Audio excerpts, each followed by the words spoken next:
Back to Dutta's classes. Financial statement with adjustment में last के 2 class में हम bad debts, provision for bad debts और provision for discount on debtor को adjust करना अच्छी तरीके से सीख चुके हैं। आज की क्लास में हम इन तीनों एडजस्टमेंट पर बेस्ड एक क्वेश्चन सॉल्व करेंगे, जिससे आपका कॉन्सेप्ट और अच्छी तरीके से क्लियर हो जाएगा। यह आपका क्वेश्चन है।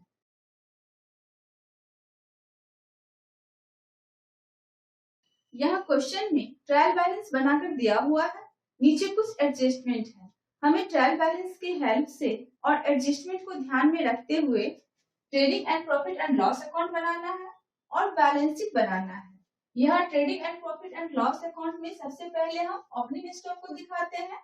यहाँ दिखाएंगे टू ओपनिंग स्टॉक 20,000। इसके बाद हम परचेज को दिखाते हैं। यहाँ पर हो जाएगा टू परचेजेज। यहाँ क्वेश्चन में परचेज रिटर्न नहीं दिया हुआ है, तो परचेज को डायरेक्ट हम यहाँ अमाउंट वाले कॉलम में दिखाएंगे 1 लाख। और डायरेक्ट एक्सपेंसेस में वेजेस दिया हुआ है, तो यहाँ पर हम लिखेंगे टू वेजेस 20,000।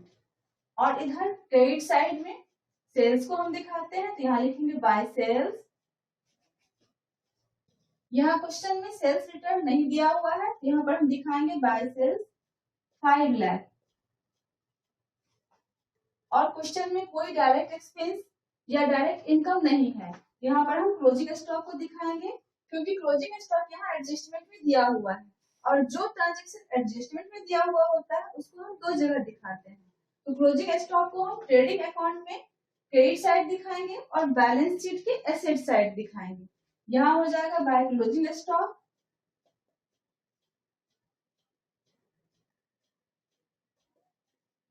50,000। अब हम इसका बैलेंस निकालेंगे। यहाँ हो जाएगा 5 लाख 50,000।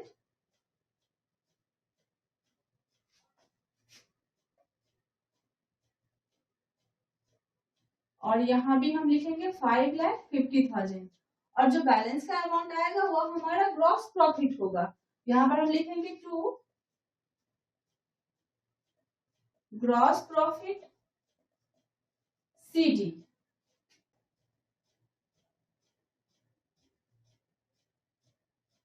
4,10,000। और यहाँ पर आ जाएगा बाय ग्रॉस प्रॉफिट BD 4,10,000। अब हम प्रॉफिट एंड लॉस अकाउंट में सारे इनडायरेक्ट एक्सपेंस को दिखाते हैं। यह क्वेश्चन में इनडायरेक्ट एक्सपेंस दिया हुआ है सैलरी 40,000 का, यहाँ पर हम दिखाएंगे टू सैलरीज 40,000। उसके बाद बैड डेट्स दिया हुआ है। बैड डेट्स को हम प्रॉफिट एंड लॉस अकाउंट के डेबिट साइड दिखाते हैं, लेकिन ट्रायल बैलेंस के अंदर यहाँ प्रोविजन फॉर डाउटफुल डेट्स 40,000 का दिया हुआ है। दैट मीन्स कि यह प्रोविजन हमारा पहले से किया हुआ है। यह प्रोविजन हमारा लास्ट ईयर का किया हुआ है। प्रोविजन हम बैड डेट्स के लिए ही करते हैं। यहाँ पर सबसे पहले हम बैड डेट्स को प्रोविजन फॉर डाउटफुल डेट्स में से एडजस्ट करेंगे। हमारा प्रोविजन पहले से किया हुआ है 40,000 का और ट्रायल बैलेंस के अंदर बैड डेट्स दिया हुआ है 20,000 का। यहाँ पर 20,000 का प्रोविजन अभी भी हमारे पास है। क्वेश्चन में एडजस्टमेंट में फर्दर बैड डेट्स 15,000 का दिया हुआ है। फर्दर बैड डेट्स एडजस्टमेंट में दिया हुआ है, इसको हम 2 जगह दिखाएंगे क्योंकि इसका कहीं कोई एंट्री नहीं हुआ है। इसको हम प्रॉफिट एंड लॉस अकाउंट की डेबिट साइड दिखाएंगे, लेकिन यहाँ प्रोविजन में से 20,000 का प्रोविजन अभी भी हमारे पास है, तो इस बैड डेट्स को भी हम पहले इस प्रोविजन में से एडजस्ट करेंगे। यहाँ पर हम 15,000 को भी एडजस्ट करेंगे, तो यहाँ पर हमारे पास बच जाएगा 5,000। हमारे पास अभी भी 5,000 प्रोविजन का बचा हुआ है। यहाँ क्वेश्चन में एडजस्टमेंट में कह रहा है कि करंट अकाउंटिंग पीरियड में हमें 5% provision for doubtful dates create करना है। प्रोविजन हम हमेशा गुड डेटर पर करते हैं। हमारा डेटर यहाँ पर है 1,50,000 का और यहाँ एडजस्टमेंट में फर्दर बैड डेट्स दिया हुआ है 15,000 का। इसको हम यहाँ माइनस कर देंगे।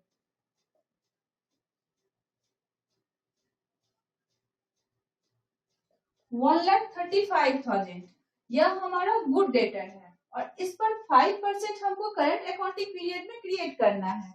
इसका 5% हो जाएगा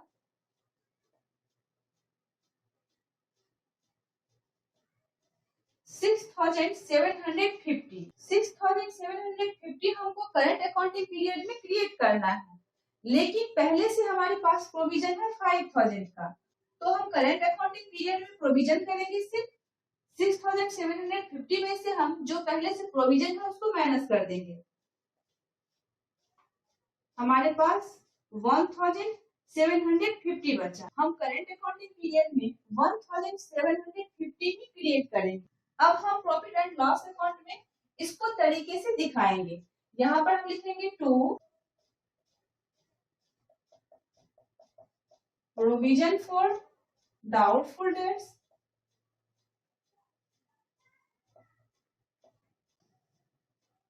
बैड डेट्स हमारा है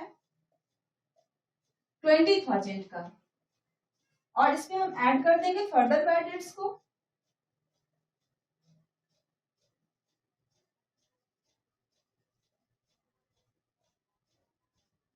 15,000 और इसमें हम ऐड कर देंगे जो हम करंट अकाउंटिंग पीरियड में प्रोविजन करेंगे। 6,750 हमको करंट अकाउंटिंग पीरियड में प्रोविजन करना है।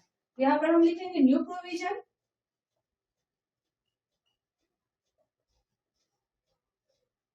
For doubtful dates 6,750। यहाँ हो जाएगा 41,750। इसमें से हम ओल्ड प्रोविजन को माइनस कर देंगे। यहाँ ओल्ड प्रोविजन हमारा 40,000 का दिया हुआ है, यहाँ पर हो जाएगा माइनस ओल्ड प्रोविजन 40,000। अब हम provision for doubtful dates create करेंगे 1,750। यहाँ भी हमारा आया है 1,750। अब यहाँ क्वेश्चन में इनडायरेक्ट एक्सपेंस में हमारा डिस्काउंट अलाउड दिया हुआ है।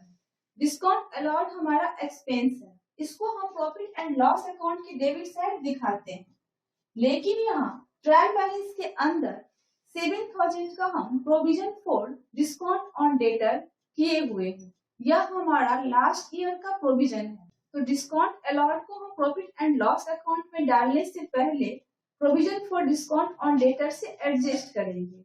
जिस तरह हम बैड डेट्स को प्रोविजन फॉर डाउटफुल डेट्स से एडजस्ट किए थे, उसी तरह हम डिस्काउंट अलाउड को provision for discount on debtor से एडजस्ट करेंगे।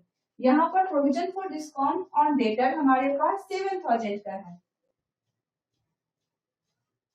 और डिस्काउंट अलाउड यहाँ 6,000 दिया हुआ है।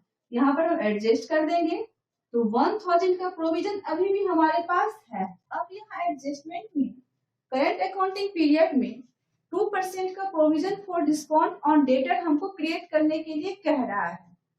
प्रोविजन हम हमेशा गुड डेटर पर करते हैं। हमारे पास डेटर था 1,50,000 का और फर्दर बैड डेट्स हमारे पास 15,000 का था। इसको हम यहाँ माइनस कर दिए, हमारे पास बचा 1,35,000। इस पर 5% हमको करंट अकाउंटिंग पीरियड में provision for doubtful dates create करना है। इतने डेटर पर अभी भी हमें डाउट है कि यह हमको मिल भी सकता है, नहीं भी मिल सकता है। इसको भी हम यहाँ 1,35,000 में से माइनस कर देंगे।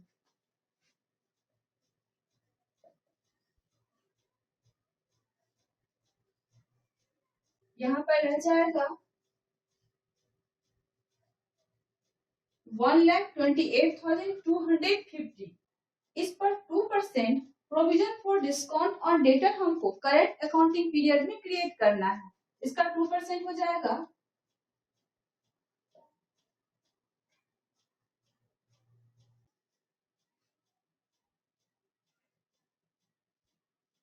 2,565। यह हमको करंट अकाउंटिंग पीरियड में provision for discount on debtor create करना है, लेकिन हमारे पास पहले से प्रोविजन है 1,000 का। तो अब हम क्रिएट करेंगे provision for discount on debtor 2565 में से हम इस 1000 को यहाँ एडजस्ट कर देंगे। माइनस करने के बाद हमारे पास रह जाता है 1565। इसको हम करंट अकाउंटिंग पीरियड में प्रॉफिट एंड लॉस अकाउंट में provision for discount on debtor के नाम से क्रिएट करेंगे। यहाँ पर प्रॉफिट एंड लॉस अकाउंट में हम इसको दिखाएंगे।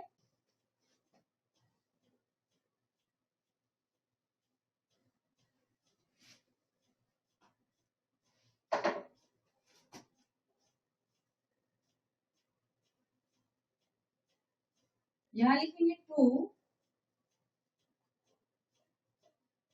प्रोविजन फॉर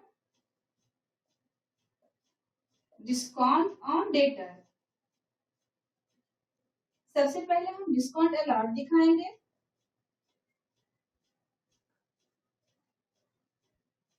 $6000 का, और इसमें हम ऐड कर देंगे न्यू प्रोविजन को। जो करंट अकाउंटिंग पीरियड में हमको न्यू प्रोविजन करना है उसको यहाँ पर हम ऐड कर देंगे, बिल्कुल वैसे ही जैसे हम न्यू प्रोविजन को बैड डेट्स में से ऐड करते थे।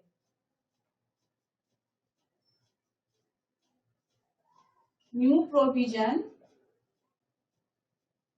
For discount on debtor.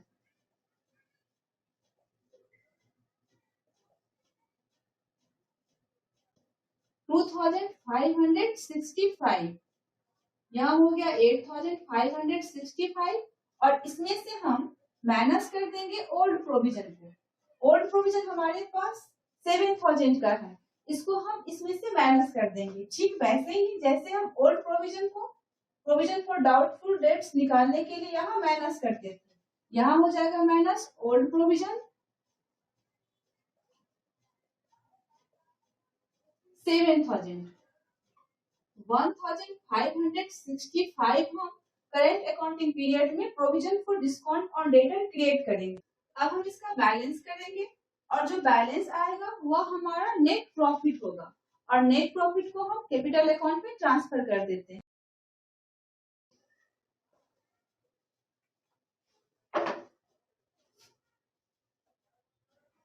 यहाँ हो जाएगा 4,10,000,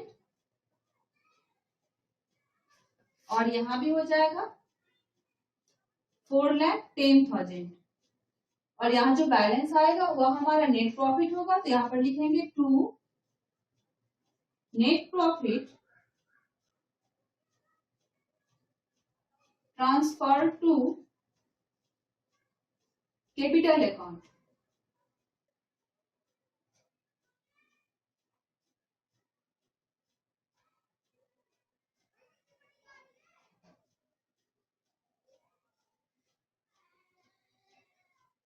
$3,66,685, यह हमारा नेट प्रॉफिट हुआ, और इसको हम कैपिटल अकाउंट में ट्रांसफर कर देंगे। अब हम बैलेंस शीट बनाते हैं।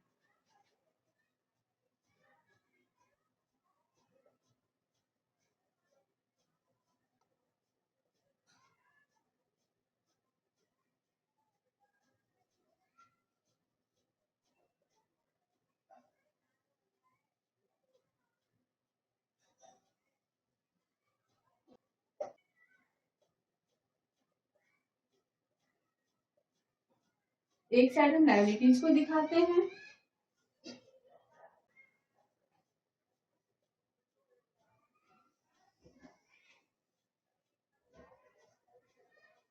और एक साइड हम एसेट्स को दिखाते हैं।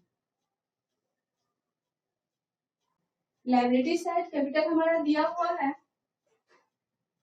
1 लाख का, और इसमें हम प्रॉफिट को ऐड कर देते हैं। यहाँ हम ऐड कर देंगे प्रॉफिट 3,66,685।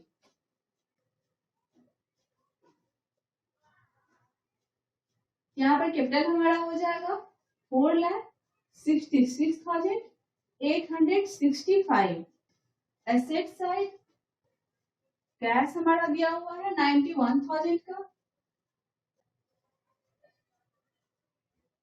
गुडविल दिया हुआ है 1 लाख का, लैंड एंड बिल्डिंग दिया हुआ है 1 लाख का, और क्लोजिंग स्टॉक दिया हुआ है 50,000 का। क्लोजिंग स्टॉक हमारा एडजस्टमेंट में दिया हुआ है, इसको हम दो जगह दिखाएंगे, ट्रेडिंग अकाउंट के क्रेडिट साइड और बैलेंस शीट के एसेट साइड। डेटा हमारा है 1,50,000 का। इसमें से हम फर्दर बैड डेट्स को माइनस कर देंगे, क्योंकि फर्दर बैड डेट्स एडजस्टमेंट में दिया हुआ है, यहाँ माइनस हो जाएगा फर्दर बैड डेट्स।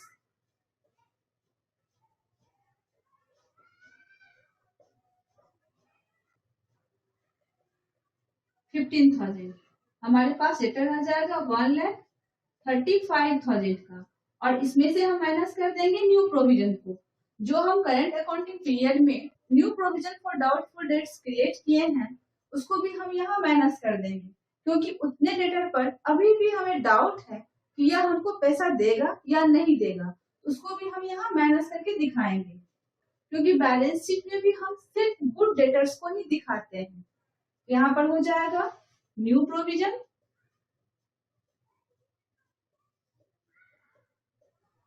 6,750,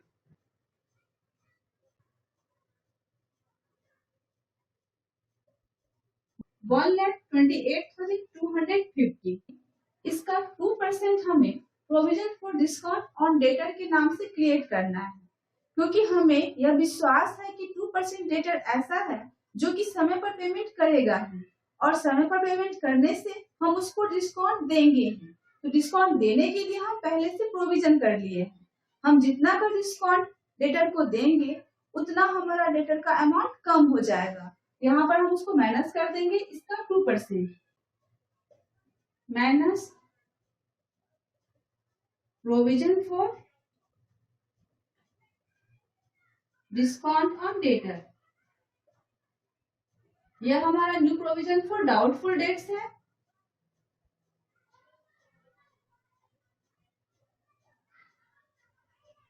और यह हमारा new provision for discount on debtor है 1,28,250 का 2%, यहाँ हो जाएगा 2,565। यहाँ हो जाएगा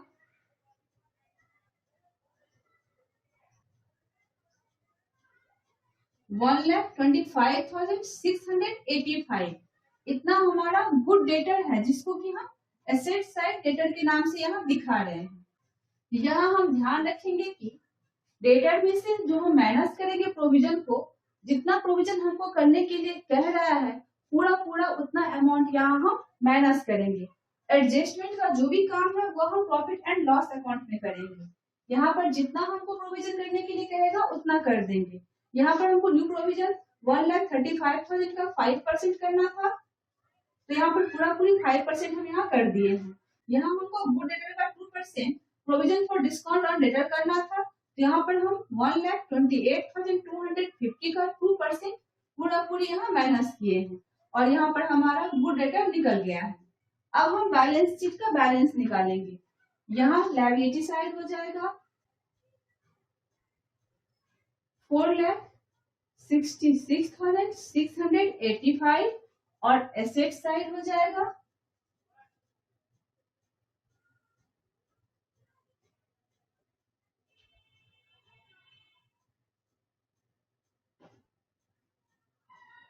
4,66,685। आई होप आपका bad debts, provision for doubtful debts और provision for discount on debtor का कॉन्सेप्ट अच्छी तरीके से क्लियर हो गया होगा। Thank you.